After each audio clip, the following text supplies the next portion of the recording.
Near the village named Liberty, where there was no liberty, was a large cattle ranch owned by a distinguished rancher, Absalon Castellanos Dominguez. On the ranch was a Tojolabal man named Gregorio, who along with his sons had served for decades as serfs on the ranch. Gregorio had been crippled in an accident while working on the ranch. This is one of Gregorio's sons. When Absalon Castellanos became the governor of Chiapas, Gregorio asked him if he would give some land to him and his sons in recognition of their many years of faithful service. Also included was Gregorio's daughter, who was married to the son of Tojolabal evangelist Francisco Gomez of Las Margaritas. The governor responded by giving them a small ranch called San Pablo that he owned in the Grijalva River Valley about 40 miles west of his large ranch. About that same time, 5 Tojolabal families from the village of Saltillo were expelled from their homes because they had become evangelicals. Gregorio and his sons invited them to join them at Rancho San Pablo. These families included many children. They had suffered many months of pressure in Saltillo, including threats and imprisonment. So they were very grateful for the opportunity to begin a new life of freedom, peace, and security. For this couple, it would mean a real challenge to supply food for their 9 children. It was a dry, rugged piece of land, but it had a spring and a small stream of water. The governor had a small herd of cattle on the property, and the families agreed to take care of them for him. It was a real challenge to dig holes for the corner posts of their houses on the rocky hillside. Little by little they gathered materials to build their rustic homes. Fortunately, it was dry season, giving them opportunity to complete their shelters before the rainy season began. Some were able to purchase aluminum roofing for their homes, which was quick to put on but very hot under the bright sun. This family did not have enough roofing, but completed the roof with sugarcane leaves. On Sunday morning, they are attractively dressed for the worship service. And for the worship service, we walked down the trail that led to the spring. There we found shade and a cooler temperature. Helen was welcomed by one of the Tojolabal mothers. The older children helped care for their little brothers and sisters. One of the brothers preached the sermon with the supportive assistance of his son. 2 of the men from Saltillo provided special music. Following the service, Francisco Gomez of Las Margaritas taught them a new hymn, and the group gathered for a photo. The next time we visited, they were constructing this building to serve as their chapel.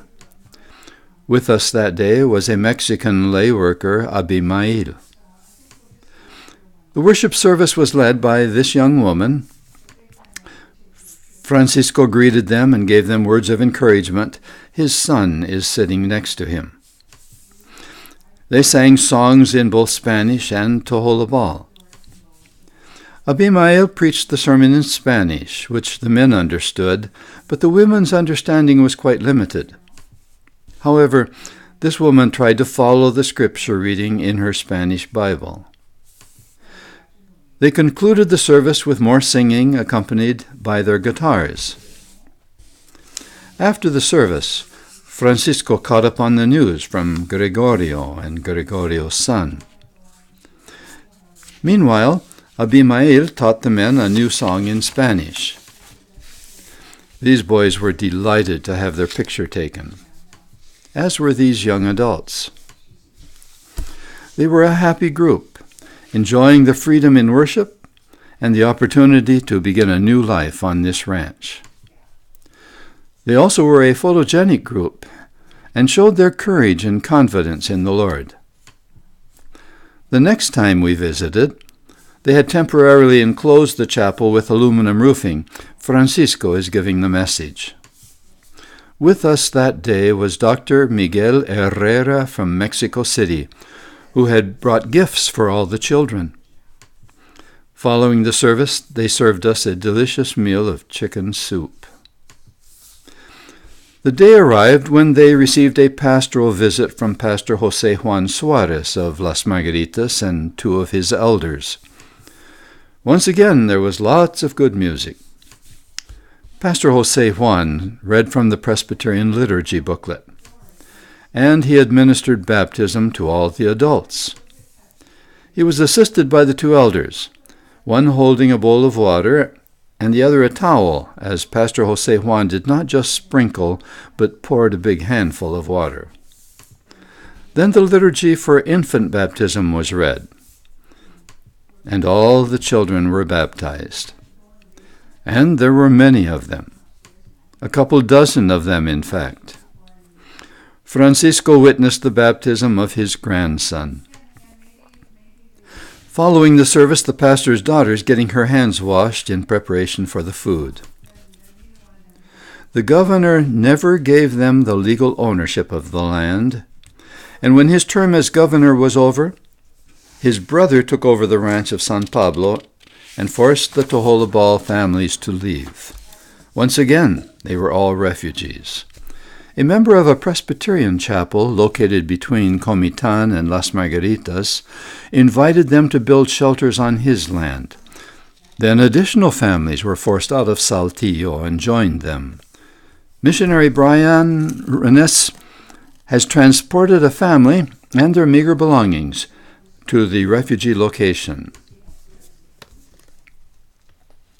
They became a large group, and although the men and women went looking for work, they needed help.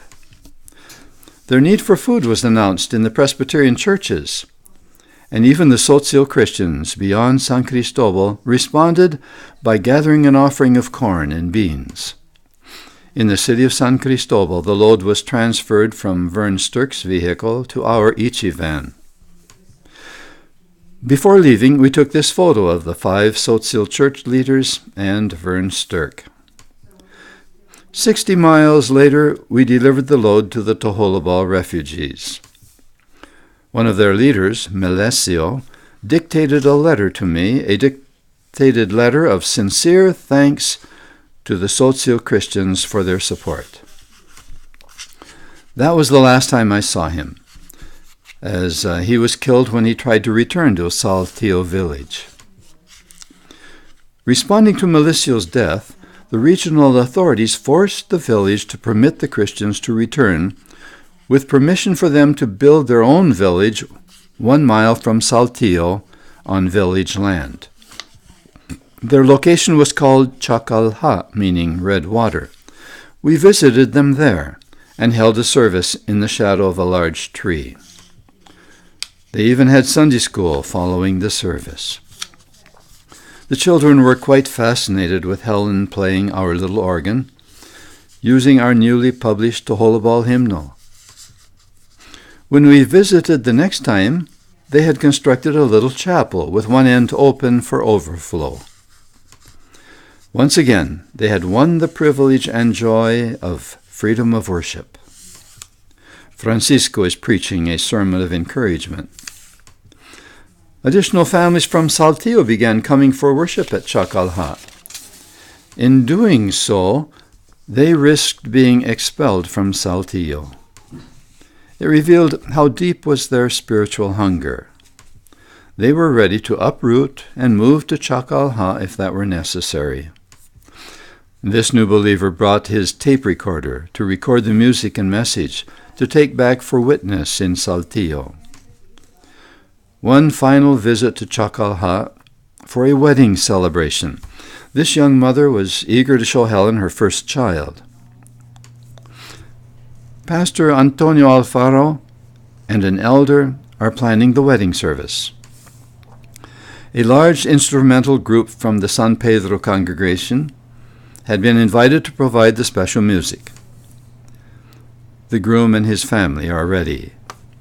So here comes the groom and his parents and relatives. And here comes the bride with her parents, relatives, and friends. And once again, it was an overflow crowd and the happy beginning for a new couple in Redwater.